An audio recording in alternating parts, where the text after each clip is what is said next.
Bienvenidos a la tercera sección del segundo día de la conferencia anual de Climate Bonds sobre transición ecológica. Esta sección va a hablar sobre los aspectos indispensables para la transición. La energía siempre es el punto central cuando se habla de transición, el sector eh, más importante, y vamos a hablar de qué se requiere para acelerar la finanza y la inversión ecológica. Tuvimos una sesión excelente con Lord Turner y Marisa Drew.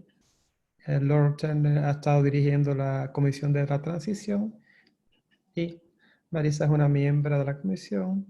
Hablaron de qué significa la transición en el sector energético. Se habló sobre la énfasis incrementar en los esfuerzos. Globalmente debemos de ver una escala de 10 veces más el incremento de la reducción de emisiones y ir utilizando más hidrógeno para eliminar el costo incluso de hidrógeno. En el futuro requerimos políticas y normativas más contundentes para alcanzar nuestros objetivos. Algunos de los oradores van a hablar respecto. También las funciones que va a continuar jugando la energía renovable por el papel en las últimas décadas de la energía renovable, y se predice que va a superar o va a tomar control por encima del carbón.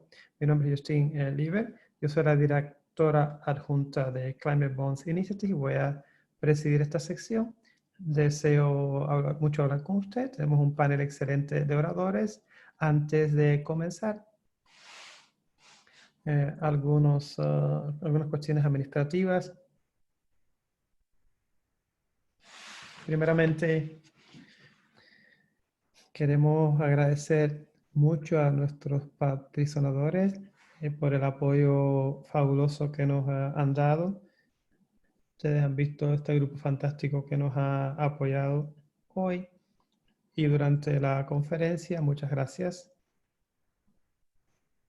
La WOBA App que tienen los participantes tienen acceso pueden hacer preguntas y respuestas a través de la app, y vamos a seleccionar también algunas de estas preguntas y se las vamos a hacer a nuestros panelistas, y cada sección va a estar en vivo, y también hay interpretación en vivo en 5 lenguas, ruso, español, portugués,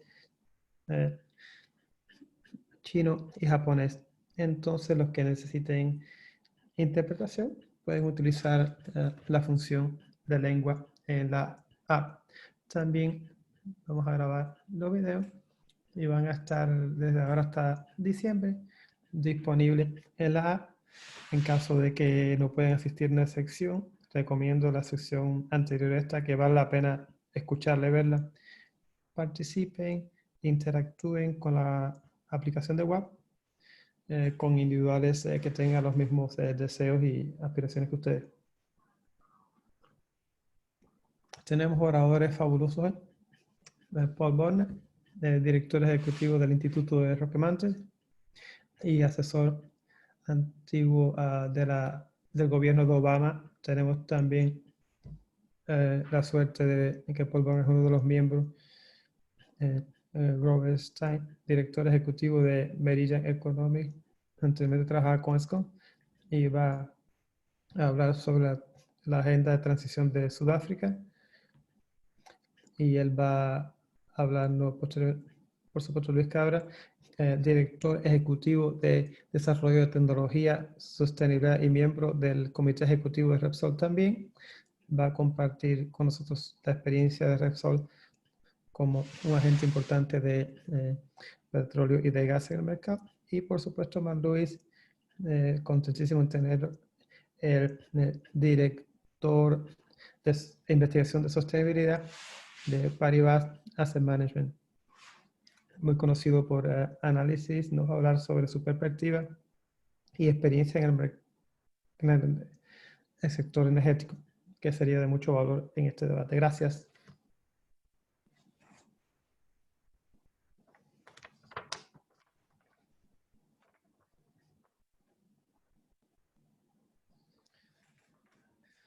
Ahora cada uno de ustedes tiene una presentación.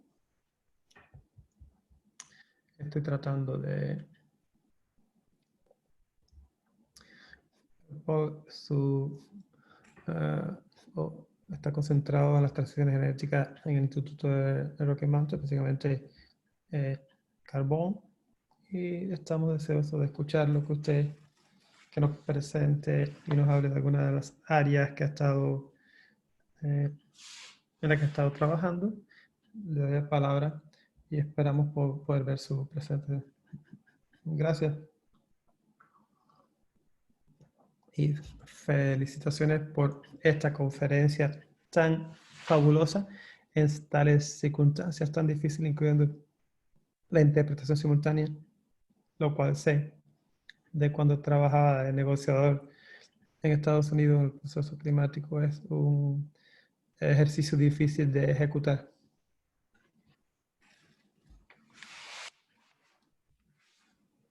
Como usted dijo, yo me concentro no solo es una intersección de finanzas y transacciones industriales. Quería ofrecer algunos comentarios iniciales antes de que nuestros distinguidos panelistas hablen de las transacciones fabulosas que están realizando. Cuando pensamos en finanza sostenible o climática, durante mucho tiempo, ese término ha significado realmente inversión ecológica. Hemos estado midiendo nuestro éxito, agregando el número de dólares incrementados que llegan en flujo a inversiones ecológicas cada año. Nos preguntamos cómo nos va y utilizamos los parámetros, si hay más dinero o no que está llegando a nuevos bienes o a nuevos bonos este año que el año pasado. Y quiero sugerir que necesitamos una forma de pensar más integral, más holística, para poder resolver las cuestiones difíciles de la transición.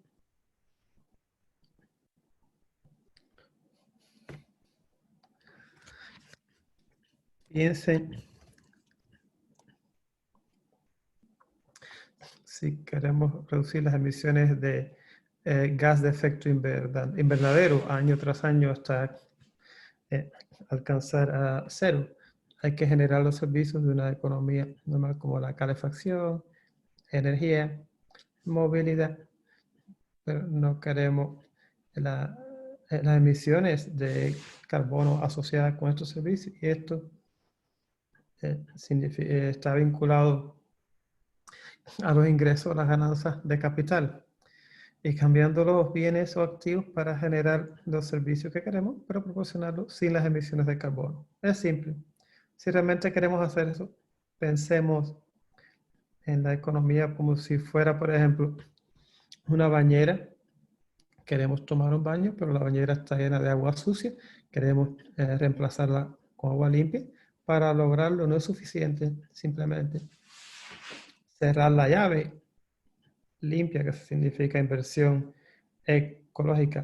Vamos a agregar más agua limpia y potable. No hay que agregar otras cosas. Dejar de poner agua sucia en la bañera significa dejar de financiar los bienes o activos que no son consistentes con los objetivos de eliminar o reducir las emisiones de carbono.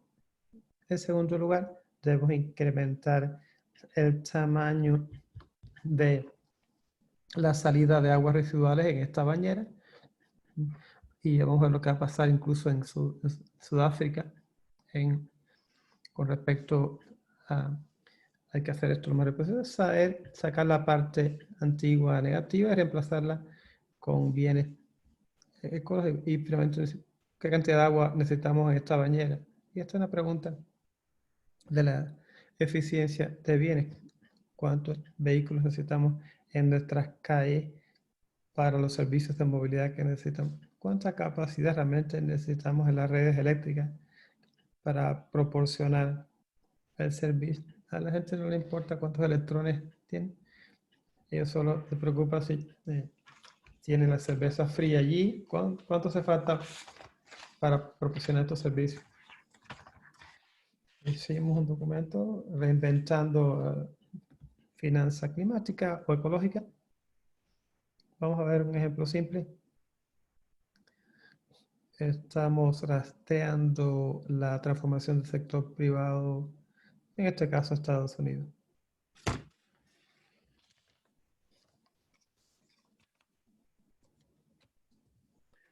Tradicionalmente, quizás estamos mirando a un diagrama que muestra la capacidad de energía renovable año tras año, pero realmente tenemos que hacer un seguimiento de cuánto se pone en la red de combustibles fósiles. Y aquí a la izquierda pueden ver cuáles son las medidas de transición para tener éxito, la nueva capacidad de renovables agregadas a la red, a la izquierda y a la derecha. Van a ver dentro de un momento el mismo gráfico, pero si tuviese dos cosas, cuánta energía de combustibles fósiles se está agregando por encima de la línea y por debajo cuántos está siendo retirada y qué tipo de variedad. En la próxima diapositiva, por favor, a la parte izquierda se ven las emisiones en efecto cambiando durante el periodo y los ingresos de capital que está lentamente. Estas dos secuencias parece que están acelerando. En coeficiente de cambio realmente es bastante bajo. Si quieren, mi opinión honesta, cómo nos va en la finanza de transición, deben ver el gráfico a la derecha que demuestra todos estos aspectos en su conjunto, en vez de solo la inversión esa buena y positiva ecológica que vieron anteriormente. Otra forma de pensar sobre esto es utilizar el lenguaje como es alienación climática, que significa lo mismo que un marco general. Queremos incrementar, continuar desarrollando la economía global. Y pensamos que los activos están incrementando para poder enfrentarnos a las necesidades de transporte, de energía, de generación de energía de la población, pero tenemos que construir la nueva flota de bienes en bajo carbono para poder enfrentar esas necesidades. Es la parte en naranjado donde estamos concentrados la mayoría de nosotros para para plantear mi punto. No se pueden reducir las emisiones de gases de efecto invernadero al parar de operar las plantas o centrales y parando la producción de acero de modo tradicional. En la parte blanca se representa que al reducir los bienes de reducción de carbono no es algo que ocurre de modo mágico.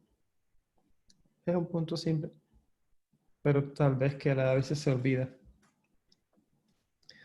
Les voy a dar dos buenos ejemplos y voy a terminar pronto. Uno es el caso del carbón y está bastante bien entendido. Y en el rastreo de carbón se hizo un análisis a nivel de bienes y activos de la flota global de carbón y encontramos resultados sorprendentes. El costo operativo de continuar operando las centrales que existen de carbón es más alto que reemplazar los costos operativos con el capital en gasto en nuevo almacenamiento y renovable, el 39% de la capacidad. Ahorraríamos dinero en fases reemplazando 39% y ahorrando dinero para los clientes y por supuesto también reduciríamos la contaminación ambiental. Y ya en el 2025, que es relativamente cerca, el panorama es dramáticamente diferente. Las plantas y la participación más alta, y el mundo estaría ahorrando en efecto dinero en efectivo al reemplazar toda la red. Esto es un dato teorético y ofrecemos análisis región por región en este informe que se llama ¿Cómo podemos retirarnos o jubilarnos más temprano? Lo que quiero decirles es que al hacer esta transición que ilustré en la primera diapositiva, no es necesariamente lo que nos va a arruinar financieramente. En efecto, en un sector que empiece a emplear tecnologías limpias y ecológicas, ahorra dinero y se puede negociar y crear su reemplazo. Si usted piensa que el 2025 está lejos, probablemente de pensar nuevamente, queremos aprovecharnos de los cambios económicos, debemos comenzar ahora y le ahorraremos mucho dinero a los clientes, todo el mundo incluyendo, aunque usted no crea, a clientes que están viviendo en mercados con flotas de generación de fuego relativamente barato como India y China. Esto no se hace automáticamente por el mercado de modo invisible porque el 93% de las plantas operan en lugares que están aislados de competencia de contratos a largo plazo renovables. Pasamos los últimos 2 años en el dominio de política pública, tratando de que las instituciones no financiaran nuevo carbón, pero tenemos que pasar los próximos 10 años en fomentando la aceleración de la transición para tener ahorros en términos de costo, que es de gran valor, ya que nos da recursos para abordar un aspecto central de esta transición, que es la transición que los trabajadores y las comunidades necesitan, por la que necesitan pasar, tener los recursos financieros para hacerlo, ayudaría mucho. Esto sería mi conclusión. Este ejemplo de la transición y del enfoque holístico, por ejemplo, en el sector marítimo, que representa 140 billones de dólares, cuando se han adoptado los principios que basa sus decisiones de préstamo basadas en el objetivo de reducir las emisiones de carbono 20%. Y es el primer ejemplo del acuerdo en el sector financiero para una parte significativa de la economía global. Y estos son mis contactos de datos. Y ahora ya estoy. Gracias, Paul. Fantástico. Una forma de empezar fantástica nuestra sesión. Aprecio mucho la información que nos has dado, de sus comentarios. Necesitamos mucho la información que nos estás dando para los propósitos económicos, para decomisionar y cerrar las fábricas de producción de carbón. Esto va a estar ahorrando dinero a la gente. Es una forma increíble de pasar ahora a Sudáfrica, donde Grovestein ha estado estudiando el mercado de Sudáfrica. Y él nos va a ilustrar qué es lo que podemos esperar del mercado surafricano. Grove, gracias, Justin. Sí, quiero decir más. Nosotros en Sudáfrica estamos muy entusiasmados por el tema de esta conferencia. Voy a hacer una pequeña presentación y verás pronto por qué. Vamos a ver. Y la siguiente diapositiva. Gracias. En Sudáfrica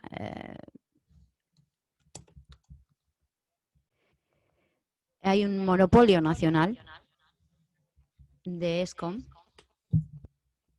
y tenemos retos que probablemente no son únicos.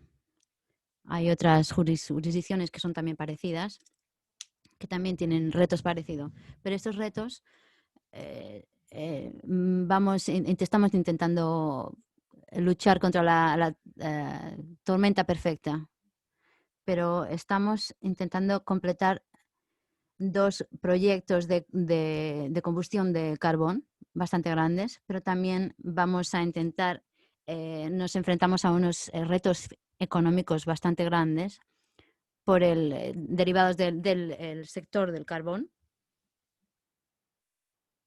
Y somos una economía que requiere mucha energía. Ahora estamos en una situación, debido a estos 2 proyectos, en la que no podemos cumplir con la demanda y tenemos cortes constantes de energía, prácticamente ahora semanalmente. La situación en la que nos encontramos después del COVID, al salir de la crisis del COVID y después del confinamiento, nos encontramos con la escasez de suministro eléctrico. Vamos a la siguiente diapositiva. Sudáfrica, como sabes, ha comenzado ya de alguna manera a la transición.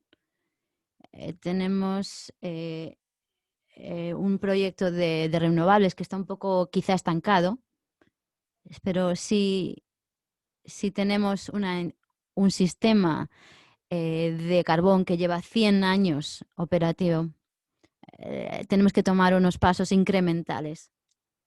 Tenemos una visión bastante clara de cómo va a desarrollarse esta transición, pero encontramos cierta resistencia.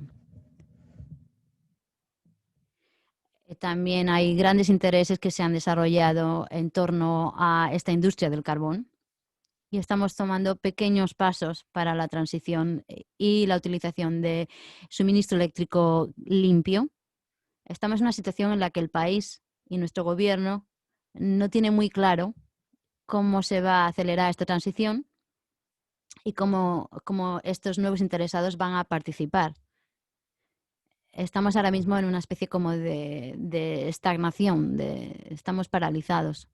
Necesitamos realmente las finanzas de la transición que se organicen y una inyección de flujos para realizar un programa de ajustes estructurales para que nos den la certeza que necesitamos para alinear el sistema para la transición. La siguiente diapositiva. Creemos que las finanzas de la transición nos pueden ayudar bastante. Estamos trabajando en los últimos años en una gran transacción de gran tamaño para que nos ayude para este reto. Lo estamos llamando la transición justa y que lo que es en esencial, nuestro objetivo es juntar una serie de transacción multilateral, un marco para poder atraer a las instituciones financieras y también el sector privado y las finanzas ecológicas, todos juntos para trabajar, para obtener los objetivos. Somos muy ambiciosos, tenemos un total de 12 billones de dólares americanos a largo plazo, 20 años, y queremos refinanciar Eskom, que es la empresa nacional, en los próximos años, pero también queremos... Esto es obviamente condicional sobre el compromiso con la mitigación. O sea que estamos intentando obtener mitigación por encima de nuestros objetivos, pero el marco anterior nos impone bastante para esta transacción. Tenemos 3 partes, 3 fases. Primero el gobierno sudafricano y Eskom, que tienen que comprometerse a entregar reducciones adicionales de CO2, más una mitigación adicional. Después, en cambio de eso, queremos nosotros poner una financiación concesional de la gran escala a cambio, con bancos de desarrollo multilaterales y DFIs que dan los ahorros en energía y incentivos. Y el tercer elemento es que tenemos que utilizar parte de las ganancias de estas dos fases para las comunidades e invertir en la mano de obra y crear nuevos futuros para ellos. La siguiente, por favor. Esto es para ilustrar el reto al que nos enfrentamos. Empezamos a explicar la importancia de la financia de transición. Vemos, por ejemplo, cómo el sistema de suministro eléctrico se hace la transición aquí en la parte de abajo, en negro, y tenemos las restricciones del carbón. Es un supuesto agresivo. Tenemos tiempo para una mitigación adicional y también para políticas gubernamentales, pero en este caso todavía vamos a tener que seguir el carbón durante los próximos 20 años. Así que las entidades que están operando tienen que estar, ESCON, que es la empresa nacional, va a tener que seguir siendo financiada. La última diapositiva. Hemos desarrollado este diagrama. Estamos todos más o menos de acuerdo para demostrar la importancia de las finanzas de transición. Las finanzas ecológicas normalmente se centraban en la financiación de infraestructura ecológica. Ese es el objetivo, obviamente, principal para el futuro. Pero cuando se piensa en la financiación concesional, en este caso, en nosotros en Sudáfrica y otras economías emergentes, no necesitamos ya las finanzas de concesiones más. Ya hemos escuchado los ahorros que hay en esto, sino que tenemos que tenemos ya suficientes finanzas para los proyectos verdes. Pero en el otro extremo tenemos también el movimiento de desinversión de la infraestructura de combustibles fósiles y la economía de los combustibles fósiles. Por ejemplo, tenemos que intentar hacer presión para que ESCON se despierte y deje de dar concesiones a este tipo de infraestructura. Nuestro reto ahora es que una vez que tenemos países o servicios que se tienen que enfrentar a este reto de la transición, podemos entonces seguir adelante. No podemos simplemente desinvertir. Esto crearía muchísimos daños. Y por eso ahí existe el reto en cómo desfasar y seguir el mantenimiento de la industria del carbón mientras al mismo tiempo hacemos la transición. Tendremos muchísimos problemas económicos si cortamos la industria del carbón inmediatamente. Lo que podemos hacer es seguir manteniéndolo, pero ir gradualmente reduciendo. Lo que podemos hacer, además de esto, tenemos que dar una especie como de zanahoria para el burro, incentivos para acelerar la transición. Al principio tenemos que apoyarles y proveer la infraestructura de la infraestructura limpia y proveer incentivos para que se cierren las fábricas de carbón. Y al mismo tiempo tenemos que seguir siendo financieramente, económicamente viables para acelerar la transición. Así que ese es nuestro mensaje principal desde Sudáfrica. Gracias. Gracias, Grobe, es fantástico.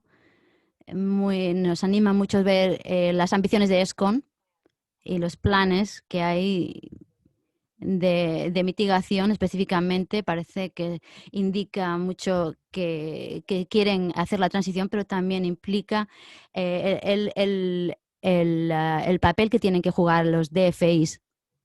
Y hablaremos más de este caso en específico. Tenemos mucha sinergia con el mercado americano, también con los servicios públicos en el mercado americano estadounidense. Así que volveremos a esa discusión más tarde. Ahora vamos a hablar con Luis, que nos va a dar el caso del sector de gas y el petróleo y los retos y las oportunidades que ellos han identificado en Repsol. Luis, te paso la palabra.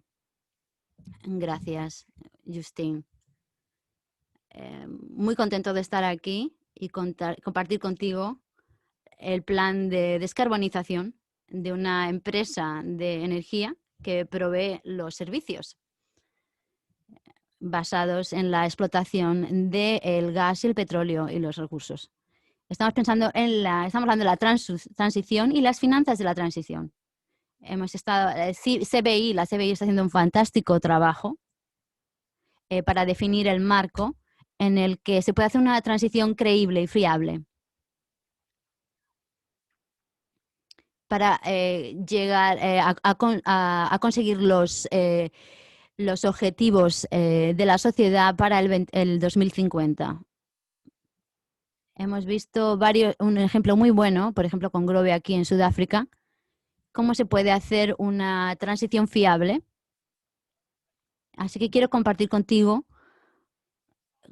cuáles son el camino a la descarbonización y si esto es una transición creíble o no, que cumple los requisitos de las finanzas de transición.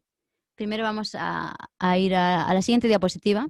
Quiero enfatizar que los equipos tienen un gran impulso en el sector en Europa, en el sector del gas y el petróleo. Digo en Europa porque si veis los logotipos de las compañías aquí en la página, veis, son todos europeos, son empresas europeas y esto definitivamente está impulsado por la presión de la Unión Europea hacia la descarbonización. La reflexión es que necesitamos más empresas que se comprometan en las otras regiones del mundo. Todo se tiene que mover hacia adelante. O sea, queremos no solamente ser líderes, sino también queremos que la gente nos siga. Las cosas están empezando a coger impulso en el 2018. Repsol, Shell fueron los primeros y quiero decir que en diciembre de 2019, al menos para nosotros, fue muy importante, un hito importante. Hablo de forma modesta, Repsol fueron los primeros en mostrar el compromiso explícito con el neto, el cero neto de 2050, con unos objetivos interinos. Si miras en la parte de la derecha, en la imagen de la derecha, la imagen, se ve que la mayoría de las empresas europeas declararon distintos niveles de expresión para desplazarse hacia adelante, comenzando hacia las emisiones cero. Ya se ven todas las empresas que han empezado la transición. Vamos a la siguiente diapositiva, por favor, Justin. Y ahí se ve cómo el camino a la descarbonización se ve aquí, que todavía no tiene mucho detalle. El concepto está muy claro.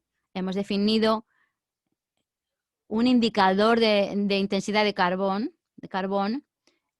Es decir, vemos las emisiones, las toneladas de emisiones que producimos y ven ustedes la reducción. El gráfico muestra la reducción. Cuando llegamos al 100 ya está totalmente descarbonizado. Primero vamos a mirar la línea naranja. Las cosas van a ir pasando progresivamente. Segundo, en el 2050, la tecnología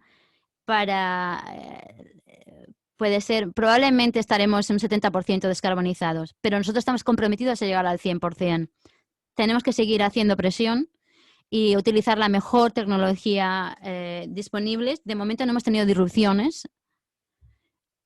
Y lo mejor, de momento estamos utilizando la mejor tecnología disponible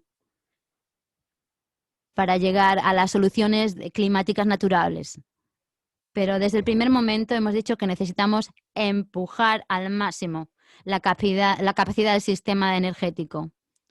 El segundo mensaje es que ustedes ven que hay algunas líneas que se abren un poquito con el tiempo y esto es la incertidumbre de la tecnología.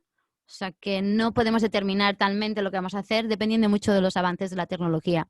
Incluso en el 2030 o el 2040 o 50 seguiremos teniendo incertidumbre, entonces tenemos que seguir cambiando la normativa y adaptándonos a ella. Esta es una imagen. Ahora vamos a la siguiente diapositiva, que es lo que yo veo la estrategia en acción. Primero estamos viendo medidas específicas que vamos a tomar en los distintos segmentos de nuestro legajo y también los sectores nuevos que ya están implementándose. Vemos, por ejemplo, unos cuantos upstream que es avanzando, es decir, no es solamente la producción, sino la generación de los activos circulares. Y cuando estamos generando mucho dinero, lo que se puede ver, por ejemplo, que los precios del petróleo van a ir bajando. Entonces se va a asignar mucho capital a este sector del negocio. O sea que la producción no va a ser una obsesión, o sea que se va a ir adaptando de acuerdo con las necesidades de la sociedad y de la evolución de las tecnologías. La refinación y los químicos. Por ejemplo, una refinería de petróleo es un complejo industrial que está haciendo muchas cosas. Coge el petróleo y lo refina, pero también procesa los residuos y también la biomasa y también integra la eliminación para producir el hidrógeno verde que se puede utilizar para la hidrogenación de los productos y también para llevar el hidrógeno directamente a las vías de transporte. No estamos hablando de las tecnologías futuras, pero estamos hablando de lo que tenemos ahora, los compromisos de ahora. Hemos sanado recientemente en unas refinerías nuestras que vamos a hacer más inversiones para producir combustibles sintéticos y también hidrógeno limpio y también para la captura del carbono. Simplemente queremos demostrar que esta tecnología ya se está aplicando y se puede hacer competitiva en un producto razonable. Ahora vamos al nuevo negocio bajo en carbono. Tenemos el compromiso para el 2025 llegar al menos un 10% de descarbonización de nuestras necesidades de energía. Tenemos que producir 7,5 gigavatios para el 2025. Eso es muy pronto. Y también para el 2030 tenemos que movernos y trasladarnos a los 15 gigavatios. Necesitamos mucha inversión para cumplir con este camino hacia la descarbonización, que sea compatible con las necesidades de la sociedad y alineados con el Acuerdo de París. Todo esto está atado a una nueva visión del cliente.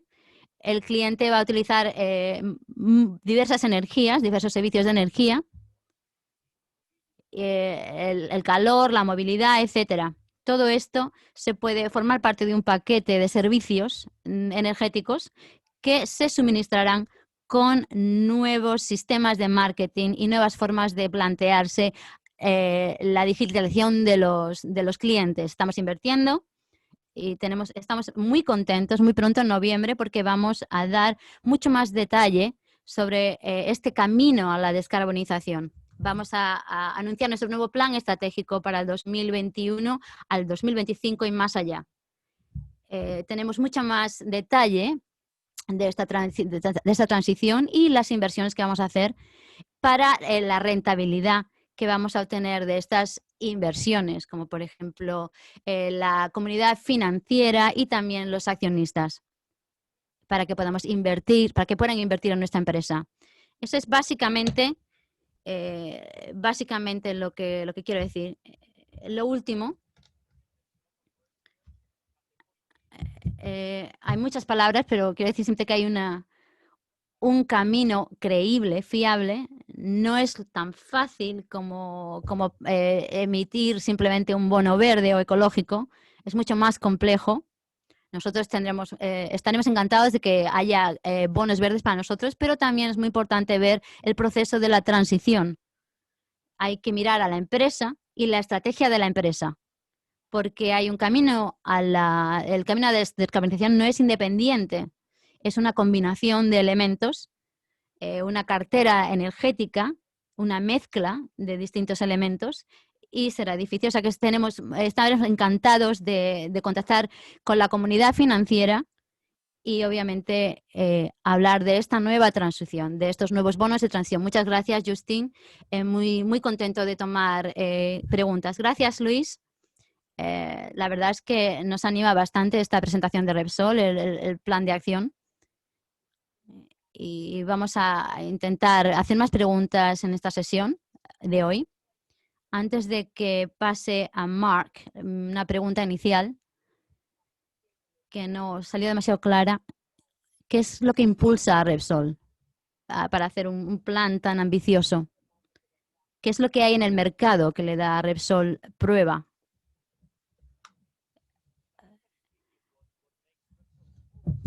Fundamentalmente es la convicción de que la mezcla de energía tiene que cambiar. Este es uno de los mayores problemas del planeta y tenemos que enfrentarnos a ello. Si no lo sabemos, lo harán otros. Somos conscientes de que como ha dicho Groven en Sudáfrica, el petróleo y el gas irán cada vez más bajo. Dentro de 4 años necesitamos ser empresas que puedan realizar la descarbonización muy bien.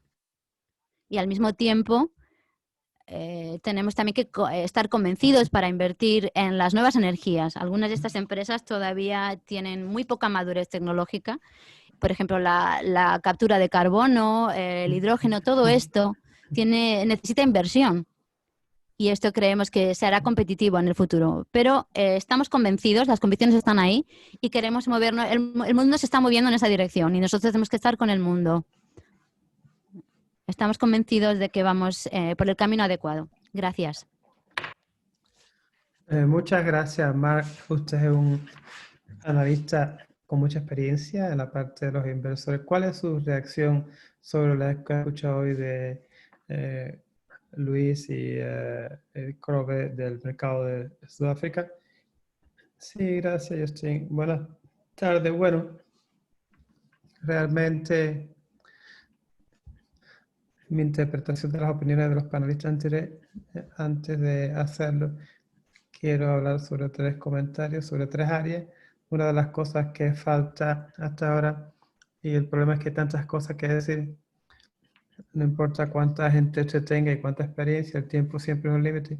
Creo que algo que es extremadamente importante y que debemos entender cuando hablamos de los aspectos fundamentales de la transición energética es realmente entender de qué estamos hablando cuando comparamos la energía renovable con los combustibles fósiles. Hay diferencias desde el punto de vista económico, todo el mundo entiende las diferencias medioambientales y por eso estamos empujándolo hasta donde podamos, pero hay diferencias fundamentales económicas que no se han hablado de esto lo suficiente en el debate. Ahora tenemos 15 años de experiencia aquí en Europa con energías renovables. Podemos percibir la dinámica económica de energías renovables imperando en comparación con combustibles fósiles. Usted, Justin, Luis, ahora lo mencionó, pero los inversionistas ya lo entienden. El punto básico, la energía renovable es inherentemente sin inflexión. Esto es un entendimiento muy importante porque crea una dinámica de inversión completamente diferente. Si tiene una tecnología donde los costos están disminuyendo, la forma en la que uno piensa sobre el rendimiento y los riesgos es diferente que en una industria. Los inversionistas entienden esto, por eso las compañías de energía renovable ahora están comerciando en múltiples más alto que las compañías tradicionales de combustibles fósiles. ¿Cuáles son las implicaciones para los agentes que establecen las normas? Entendemos la dinámica de los inversionistas, ya parece que lo entienden. Si miran cómo la bolsa de valores valora estos parámetros, ¿qué deben hacer los que establecen normas para empujar y abrir esta puerta que la naturaleza intrínseca de estas diferentes fuentes de energía y la respuesta de los inversionistas? Y hablaré sobre la fijación de precios en combustibles fósiles. Primeramente, quiero decir algunas palabras de las diferencias entre combustibles fósiles y renovables. Si pensamos en la historia de los combustibles, la historia del petróleo, es la historia de ir hasta descubre petróleo 1 en lugares fáciles de acceder. Usted mete un lápiz en el desierto de Arabia Saudita y sale el petróleo, y es fácil extraerlo, similarmente en Pensilvania en los 1800.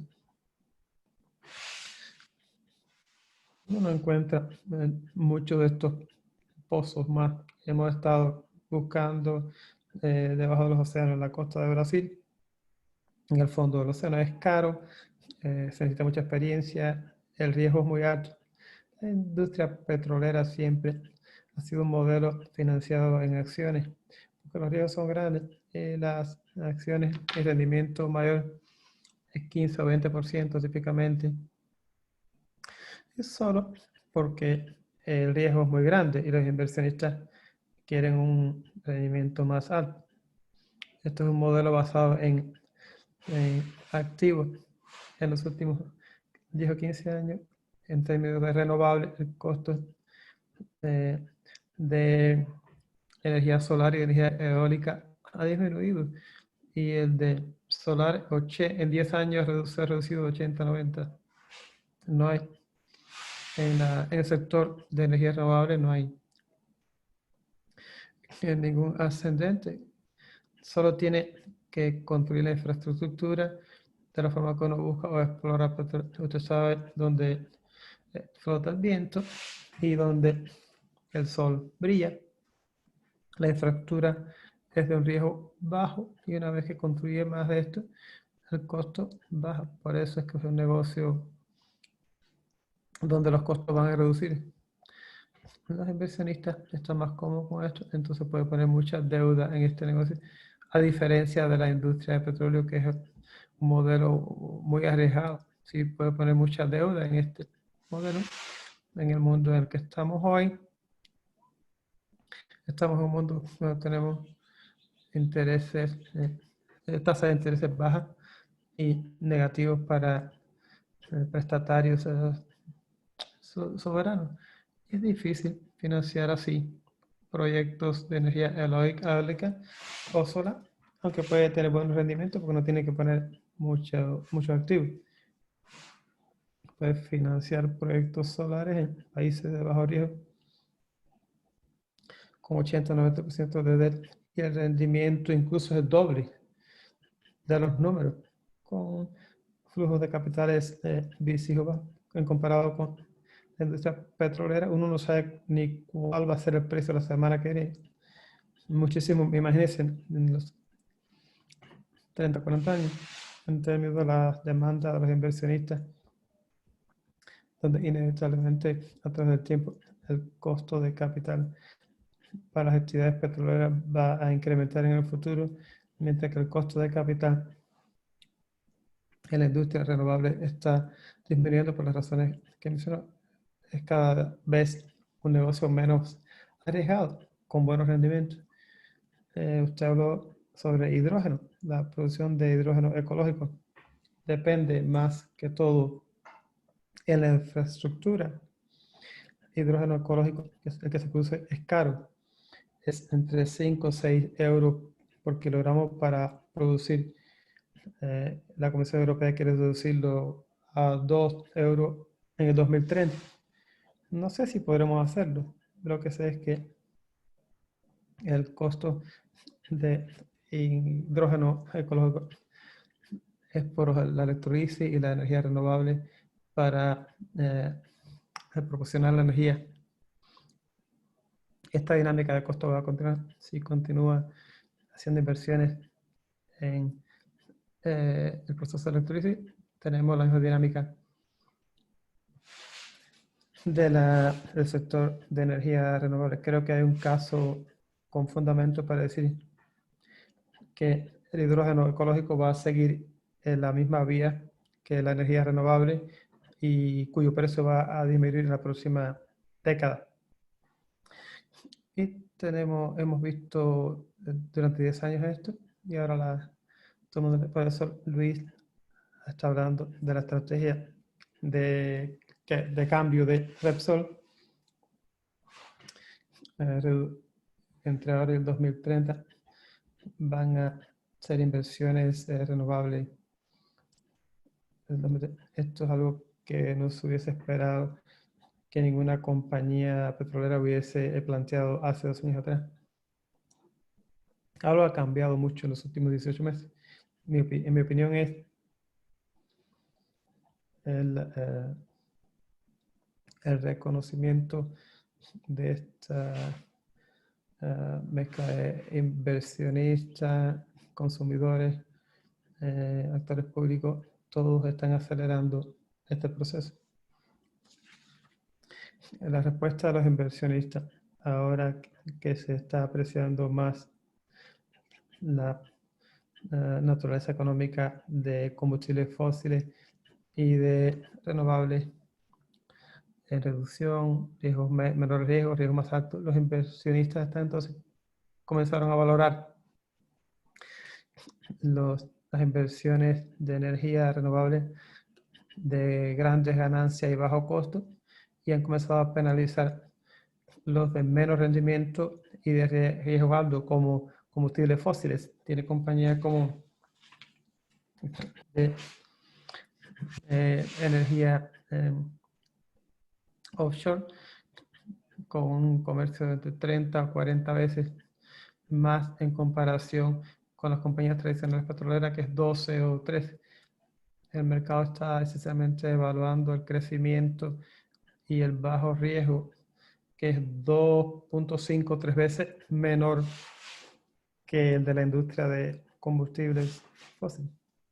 Eso es una señal que no podemos olvidar para los actores políticos, que los inversionistas quieren mucho más de esto. ¿Qué pueden hacer los actores que establecen las normas para el apetito tan fuerte que tienen los inversionistas por más de este tipo de proyectos? Hay dos cosas que pueden hacer. Una es fijación de precios y la otra facilitación. Cuando hablamos de la fijación de precios, claramente hay dos cosas, dos caras de la moneda. Estimular la fijación de precios en toda la economía. Sí, quiero decir dos cosas. Fijar el precio en carbono en toda la economía lo más ampliamente posible. Si considera en la Unión Europea, por ejemplo, el programa más grande de carbón establecido en el mundo, los niveles en los últimos 2 años refieren que estamos donde debe ser mayor, en mi opinión, estamos entre 25. El problema de Europa todavía sigue siendo es que la fijación de precios de carbono no estaba reflejado. Se ha reflejado en el precio, pero no en el precio de venta final del acero, del sector químico, de refinerías de petróleo, etc. Porque es sobre líquido, la fuga de carbono, el precio y el impacto que tendría en la economía europea cuando no está cobrando impuestos por la importación de estos productos. Por eso se está buscando el impuesto de frontera de la Comunidad Europea. Podemos entonces estimular lo que se llama eficiencia asignada, que no se obtiene si el precio no se refleja en el precio final de venta. Y lo otro obvio que debemos hacer es eliminar los subsidios de combustible fósil. Todavía sigue ahí. Hay muchísimos subsidios globalmente de combustibles fósiles, diferentes números, diferentes formas. la Agencia Internacional de Energía le diría que los subsidios implícitos y explícitos en los tres combustibles fósiles en dependencia del precio es entre 300 y 500 billones de dólares al año. Pero el Fondo Monetario Internacional se incluye todos los asociados, por ejemplo, el impacto en la salud pública de respirar aire impuro. Los números son de 50 trillones de dólares americanos al año. Es un número considerable, 5% del Producto Interior Bruto mundial. Lo que quiero decir es que al hacerlo empuja una puerta, y escuchamos esto, no podemos presentar el argumento mucho más de que la energía renovable necesita subsidio y que eso es más cara, etc. A veces la única cosa desafortunada de la velocidad de las energías renovables es que tanta gente ha quedado sorprendida, ha tomado por sorpresa, y a veces los gobiernos tardan mucho en estar a la par de la realidad, porque sorprende a todo lo rápido que estos procesos pueden ocurrir. Para concluir con una idea, y es por la razón que los inversionistas están muy entusiasmados con esta tendencia, es la verdad, y Paul lo explicó, también Luis, vamos todavía a seguir consumiendo petróleo y otros combustibles fósiles por mucho tiempo todavía, pero eso no significa necesariamente que el futuro financiero de la industria de combustibles fósiles y petrolera está asegurado porque tenemos que consumirlo en 2 o 3 décadas. Por el contrario, lo que significa en la fijación de precios no solamente la demanda general, sino la velocidad en que crece la demanda por ese producto. Dos datos estadísticos interesantes para concluir. La energía total primaria consumida en los números de PIB, la energía renovable, solo energía solar y eólica, solo cuenta por un pequeño por ciento del total. Es poco como se puede pensar que esto va a revolucionar el mundo. Bueno, si usted considera cuánto de ese crecimiento en energía, la demanda de energía solar y eólica en el 2019 era 34% del incremento en la demanda global de energía. En el 2019, 34% es en energía solar y eólica. Si solo considera electricidad, es más marcada. Hoy representan 9% de la demanda de electricidad, pero el año pasado representaron el 86% de la demanda de electricidad en términos de crecimiento. Quiere decir que en 2 o 3 años, esto representaría la energía solar el 100% de la demanda global. Yo digo que dentro de 5 o 6 años la energía solar y eólica va a representar 100% de la demanda mundial. En ese momento, los combustibles fósiles van a ir desapareciendo. Necesitamos que el gobierno tome las medidas que se necesitan, donde los gobiernos pueden jugar un papel importante, garantizando que la energía renovable recibe tratamientos preferenciales en las redes.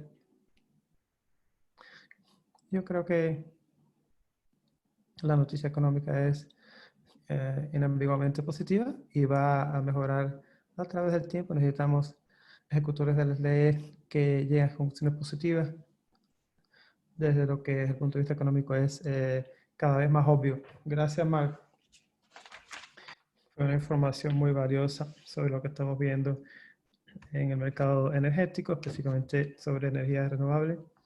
Y parece que es inevitable que los sistemas energéticos se vayan moviéndose hacia fuentes de energía más ecológicas, específicamente el componente de su análisis de disminución de costos y es muy valioso.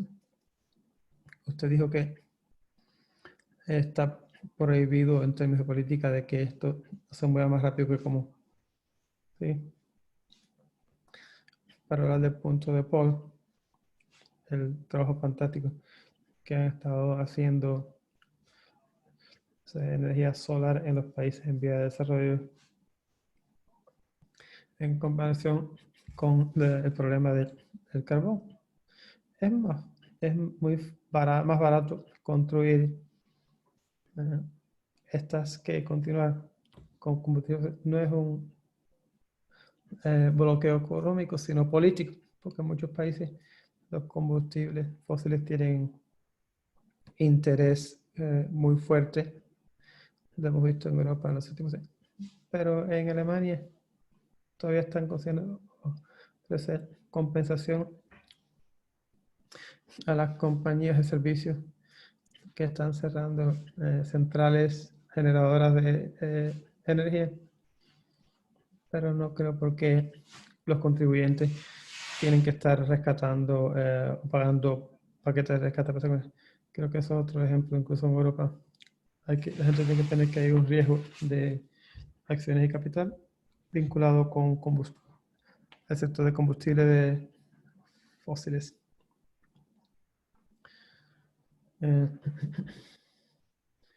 Ahora esperamos recibir su documento sobre hidrógeno ecológico. Mañana vamos a hablar al respecto. Ahora voy a dar la palabra a Paul. Y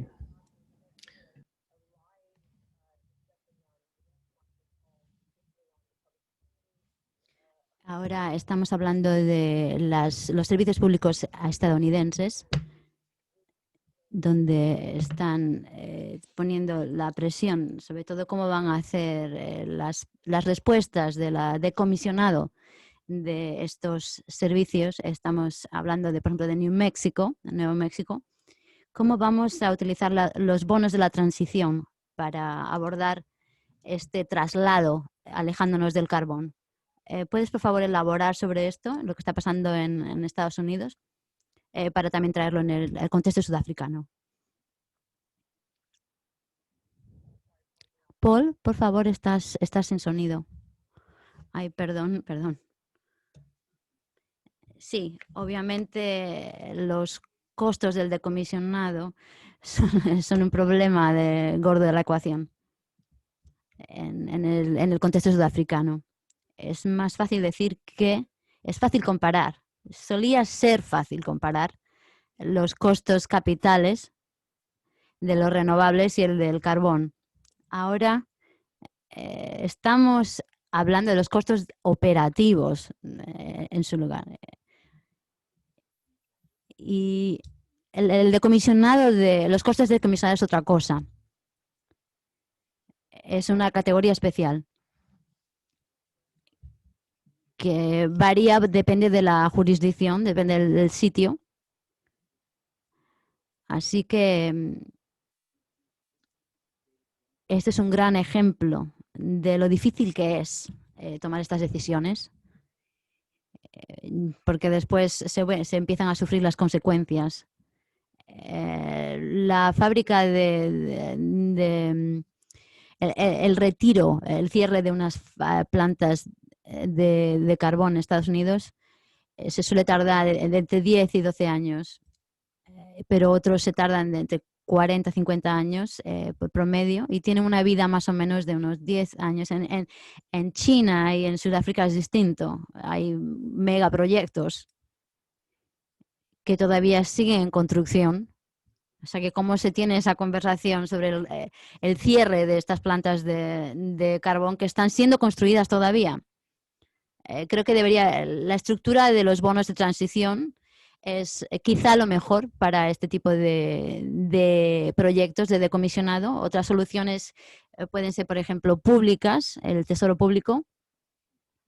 Los bonos de transición son muy importantes, son parte de la solución. Si los incumbentes necesitan el acceso a los capitales para poder transformar. Necesitan acceso a los mercados de capital para construir las cosas que queramos que ellos construyan, para suministrar los servicios que necesitamos. Y si el mercado de bonos verdes no se diseñó para eso. Por supuesto que necesitamos el mecanismo complementario que permite a esos incumbentes tener para que puedan hacer la transición a los servicios y negocios más basados en el carbono. Hay preguntas que surgen obviamente de lo que se intenta medir, la actividad de los activos, o se hace, por ejemplo, a nivel corporativo o a nivel nacional. Todos estos elementos tienen un papel muy importante en las distintas estructuras para la seguridad que nos permita conseguir esta transición. Sí, sí, lo acabas de decir precisamente, exactamente. Hay mucha demanda que hay que hacer a los bancos en el Estados Unidos para el decomisionado de estas fábricas. Pero ¿dónde fijamos los parámetros?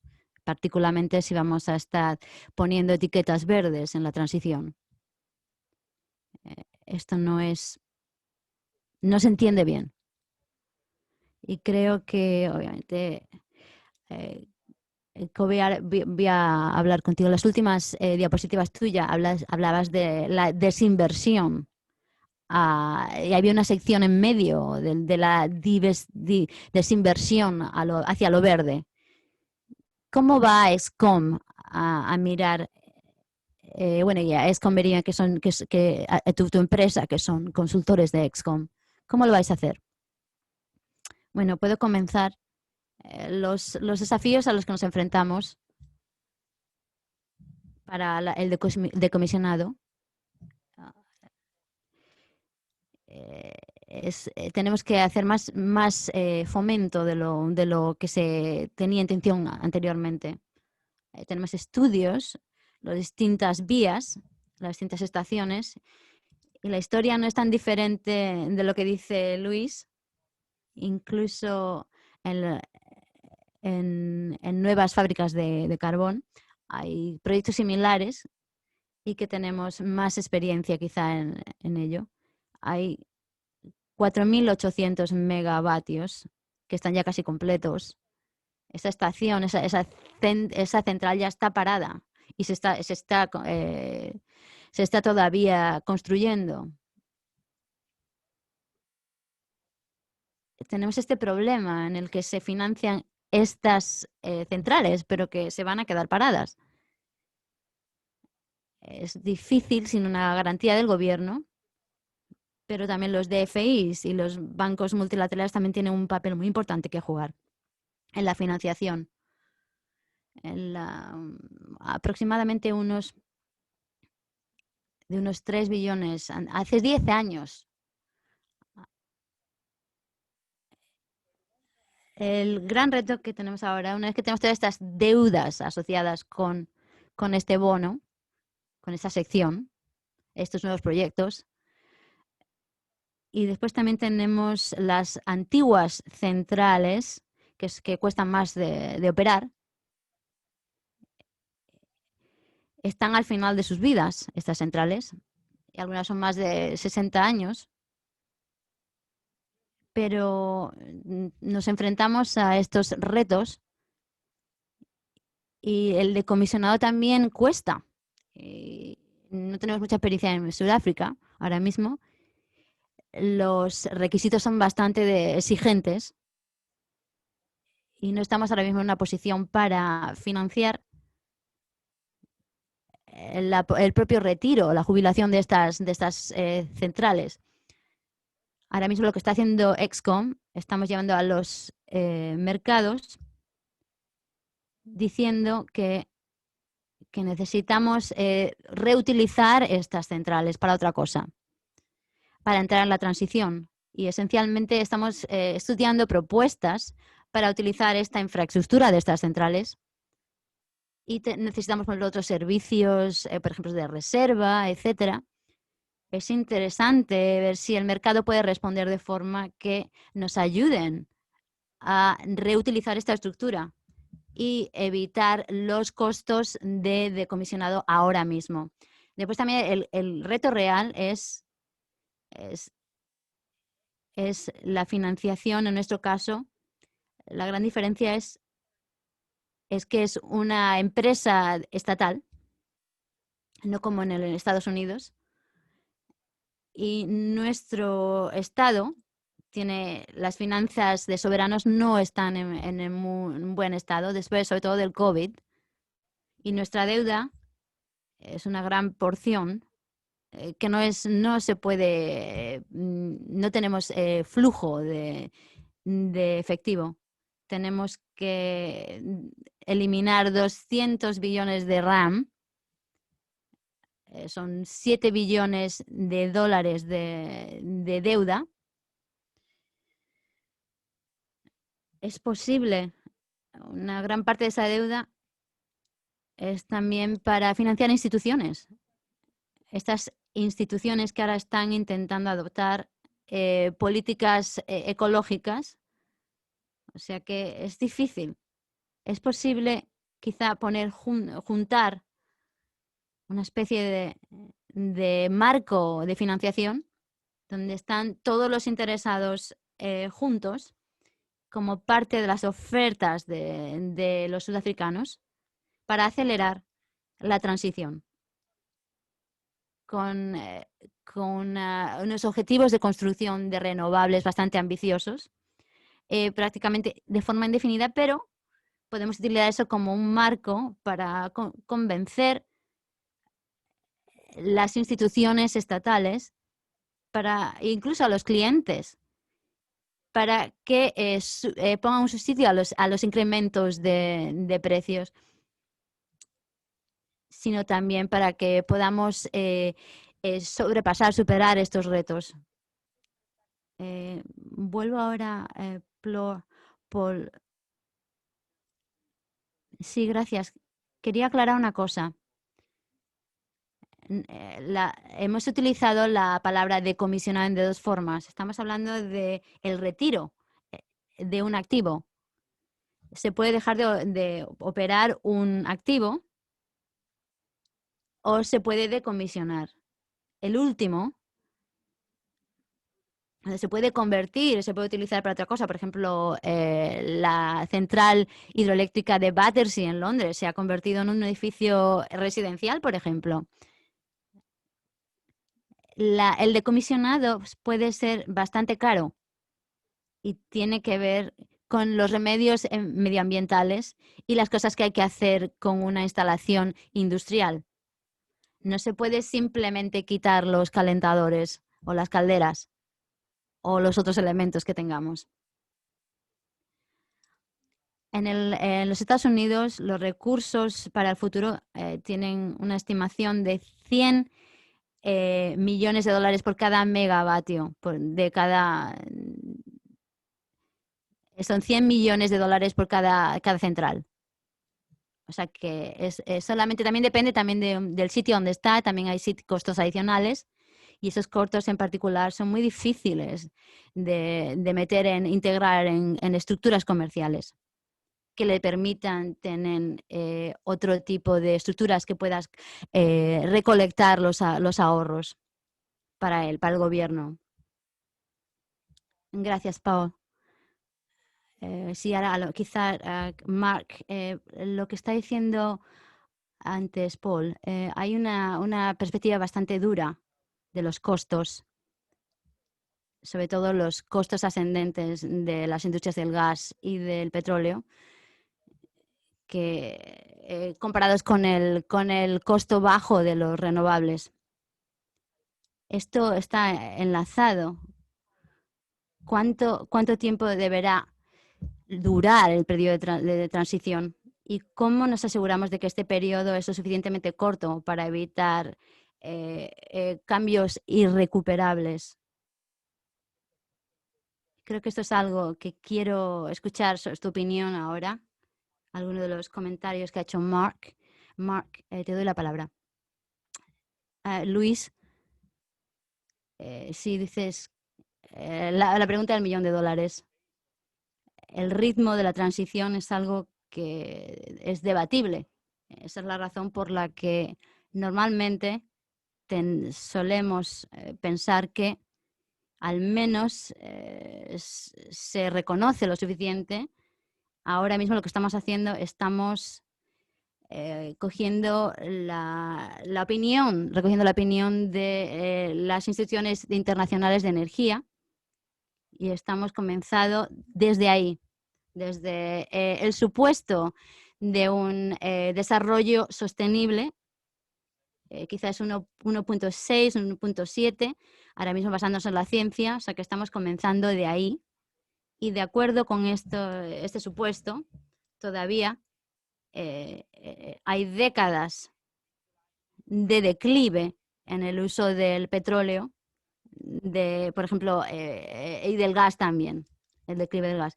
La respuesta simple sería eso, pero quizá puedo decir un minuto más para decir algunos de los comentarios que está diciendo Mark, que eran muy interesantes. Él dijo que las distintas naturalezas del negocio y los distintos costos es algo que nosotros estamos ya planteando, así que nosotros somos de una empresa, obviamente, a la que eso se aplica, tenemos que cambiar, y la forma en que abordamos los proyectos y la forma en que nos organizamos nuestros segmentos de la empresa, incluso nuestra estructura en la empresa también, para poder captar, por un lado, la tipología distinta de los accionistas. Algunos prefieren el riesgo, otros no, y también los distintos costes de la deuda asociados con los distintos proyectos. El segundo comentario es que quizá las cosas pueden cambiar un poco en futuro respecto a el riesgo. El riesgo. ¿Cuánto tiempo las empresas que están atadas al precio de la electricidad serán moviéndose por los gobiernos para que el gobierno y la normativa garantice que el riesgo bajo es bajo? Por ejemplo, necesitamos que el precio de la electricidad se mueva con las fuerzas del mercado, y entonces el riesgo sería bastante significativo. Esto es algo que definitivamente tenemos que abordar. Ya estamos en el negocio de la electricidad. Respecto a los subsidios de los combustibles fósiles, esto es algo que obviamente quisiéramos entender mejor y tener más visibilidad. ¿Cuáles son estos subsidios? No lo tenemos muy claro. Pero cuando nosotros vemos lo que está haciendo el gobierno español, y ha detallado como subsidios públicos para los combustibles fósiles, entendemos una reducción en los impuestos que se paga, por ejemplo, para el gasoil. Esto no tiene nada que ver con los subsidios del petróleo. Definitivamente los subsidios es algo que nosotros queremos dialogar sobre lo que nos interesa, pero lo que estoy de acuerdo totalmente con Mark es que los precios del carbono, esto tenemos que hacerlo para acelerar la transición, y los reguladores pueden trabajar mucho para que sean los precios lo más globales posible y tan ambiciosos como para poder movilizar la transición de la energía. En medio hemos también decidido poner un precio interno en nuestra empresa para el carbón. El carbono pues son 30 euros por tonelada, y después será 40 en 2045, y después seguiremos creciendo eso internamente para promocionar la inversión hacia las actividades bajas en el carbono. Obviamente los reguladores también tendrían que trabajar con nosotros, y apoyamos este concepto de un precio global del carbono lo antes posible. Gracias por el tiempo para poder comentar. Gracias. Gracias, Luis. Mark. Una reacción a lo que ha dicho Luis. Sí, hablando de lo que dice de los precios del carbono, gracias. Una de las cosas interesantes a la que he estado estudiando del precio desde el 2005, cuando trabajaba al principio del mercado del carbono europeo, una de las cosas que ha sido más gratificantes es observar en los últimos 2 o 3 años es que, de nuevo, lo aceptado que está el precio del carbono en el sector corporativo. El mejor ejemplo es ahora mismo, en los últimos 24 horas, el director ejecutivo de Volkswagen ahora está haciendo un llamamiento para un precio de 60 euros por tonelada antes del 2023 y de 100 euros antes del 2026. La IAE y otras instituciones, la economía de esto se entiende muy bien. Para ver estos resultados, por debajo de los 2 grados y ahora 1,5 grados es lo que tenemos ahora en muchos círculos de inversores, sería el objetivo correcto. Se necesita 100 euros por tonelada antes de 2030 para estar en la buena dirección. O sea que esto nos anima bastante que el ejecutivo de una industria como Volkswagen esté de acuerdo con esto. La razón por la que lo está diciendo es porque ven el futuro de los vehículos eléctricos, y antes no sería ni siquiera concebible hace 4 años que Volkswagen estaría ahora apostando por los vehículos eléctricos en el futuro. Esto de nuevo es una indicación clara para la industria del petróleo y el gas, porque si los consumidores hacen que los más grandes consumidores de este tipo es la industria del automóvil, ya que es el 55% de la demanda de petróleo. Los fabricantes de vehículos están apostando por un futuro eléctrico. Creo que es una señal clara para esta industria. La industria del petróleo y el gas están pidiendo que se suban los precios también. La razón por la que los fabricantes de coches están apostando por los vehículos eléctricos es por 2 razones. Primero es que la normativa se está moviendo hacia la reducción de emisiones por cada kilómetro, y se tiene que hacer por mandato de normativa, no solamente por los precios del carbono. Estamos en una situación en la que se incluye el transporte en el plan de comercio que se está considerando en la Unión Europea. Esta transición se puede hacer más deprisa todavía, lo cual es una señal muy fuerte. De nuevo, los inversores y las corporativas están adelante de los que están elaborando las políticas nacionales. Quizás están demasiado cómodos. Probablemente la aceleración se haga, quizá pueda ser un poco cínico, es racional. Están mirando al precio de las acciones de empresas como Tesla y están diciendo, a ver, si nosotros queremos estar en la misma categoría, tenemos que tener vehículos eléctricos en nuestras empresas. Por eso Repsol y otras empresas están pensando en desconectarse antes y conectarse a los renovables.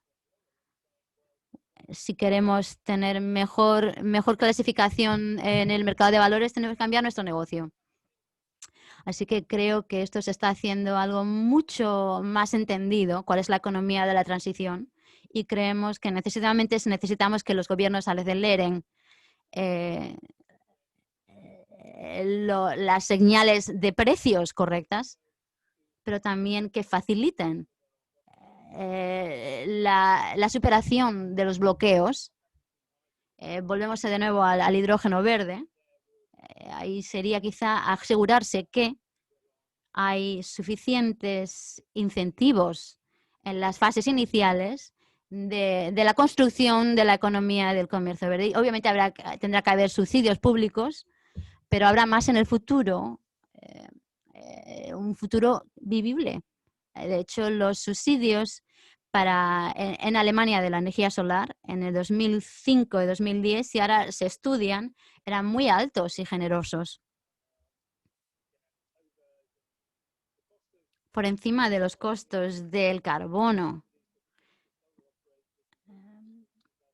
en esos 5 años fue increíble, quizá más de 250 euros por tonelada. Lo que se hizo fue comenzar la revolución solar a nivel global porque los chinos empezaron a entrar en el mercado europeo, obviamente con las baterías, etcétera, es mucho más deprisa que lo hubieran hecho en otra situación. Así que hay una interconexión en todo esto y creo que eso es la clave, reconocer que la economía es muy favorable y que hay que hacer todo lo posible por acelerar más desde el punto de vista de las políticas nacionales.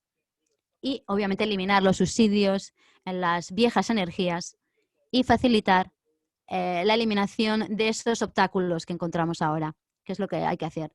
Gracias, Mark. Desde tu perspectiva, buenos comentarios finales.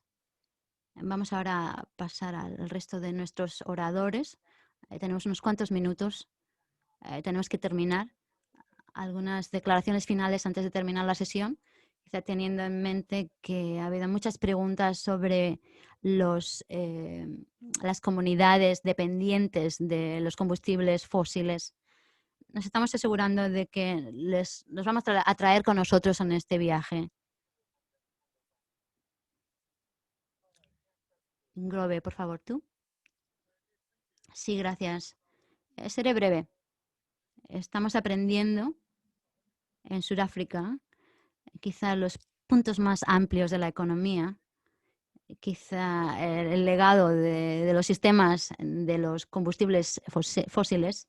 El gobierno tiene que cambiar la forma en la que se están desarrollando los eventos. Es una ironía, obviamente, algunos gobiernos han provocado estos cambios por apoyar estas tecnologías, pero estamos en un estado que los gobiernos tienen que participar, incluso el gobierno alemán a veces es un poco lento para abrir el camino y empujar una puerta abierta para acelerar la transición. Es importante entender por qué vamos a tener que enfrentarnos a los retos de la economía.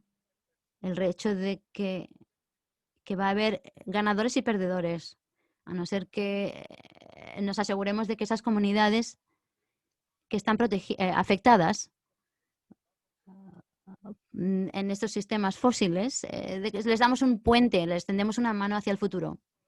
En Sudáfrica, definitivamente, estamos pensando en cómo podemos apoyar a esas comunidades. La generación de las minas de carbón están todas en una provincia. Se está prestando mucha atención a cómo podemos conjuntamente impulsar la economía verde y quizá de poner la economía verde en esas zonas también. Cerrar esas centrales, pero también abrir nuevas. Y también tenemos que financiar esto, obviamente.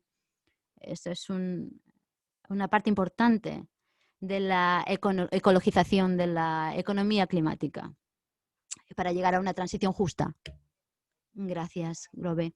Paul. Gracias. Sí, yo quiero hacer una visión un poco desde lejos. Ya hemos hablado mucho de los gobiernos, obviamente de forma apropiada, pero tenemos un camino muy largo que recorrer en muy poco tiempo, la próxima década, para llegar a donde tenemos que estar en la historia de la descarbonización.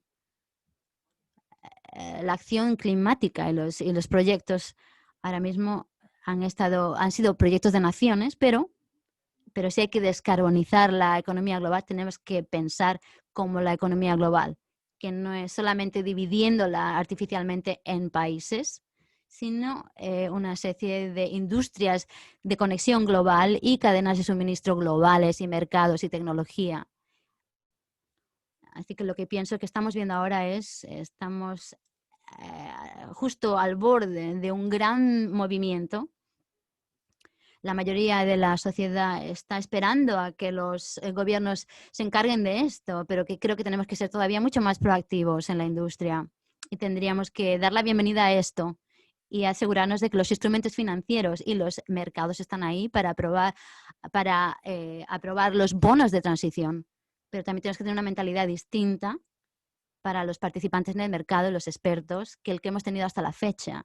Es decir, que somos tomates y hacemos todo lo que nos dice el gobierno. De hecho, no deberíamos esperar que el Acuerdo de París, que los signatarios del Acuerdo de París sea una varita mágica y que de repente movilice a todas las industriales. No. Si las empresas como Repsol están de acuerdo con eso, si quieren trazar su propio futuro y no tienen que esperar a que los gobiernos lo hagan, creo que deberíamos apoyar todo eso. Gracias, Paul. Grandes comentarios para cerrar. Luis, para terminar. Bien, mis últimas palabras diría que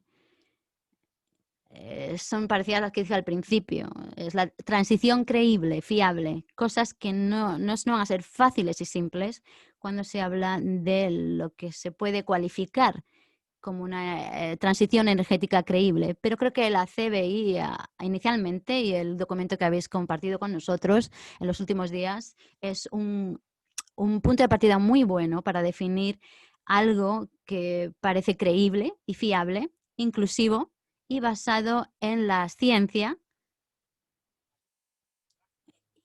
y de implementación práctica.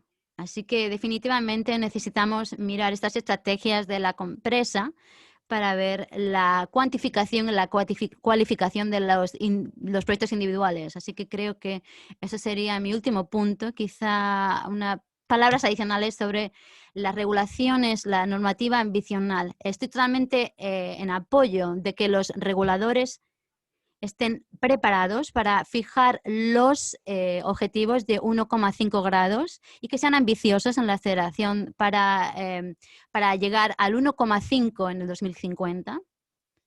Y tenemos que estar lo más cerca posible de un campo equilibrado. Lo ideal sería que tuviéramos un precio global de carbono. Sería perfecto para nosotros. Si esto no se puede implementar, por favor, ser lo más abiertos posibles y lo más neutrales posibles respecto a las soluciones finales. Hay muchas incertidumbres y el ritmo de la evolución es también incierto, así que no podemos ir escogiendo solamente las soluciones que ustedes creen que son las correctas y apostar por una. Hay que estar abiertos y establecer las ambiciones para los negocios y las empresas que competan. Muchas gracias por la oportunidad. Gracias, Luis. Ha sido un placer tenerte aquí. CBI está muy, muy animado con las acciones de Repsol y la estrategia de Repsol y seguiremos escuchando y mirando la consecución de esos hitos y buena suerte con la implementación de este programa. Bien hecho, enhorabuena. El resto de los panelistas, muchas gracias, ha sido una sesión fantástica, muy dinámica, ojalá tuviéramos más tiempo. Y ahora tenemos que cerrar la sesión. Para nuestros oyentes, gracias por haber conectado con nosotros, ha sido excelente y ahora vamos a cerrar y dentro de una media hora, a las 3 de Bruselas, volveremos a comenzar la nueva sesión, que será la última del día, en la perspectiva del mercado. Gracias a todos.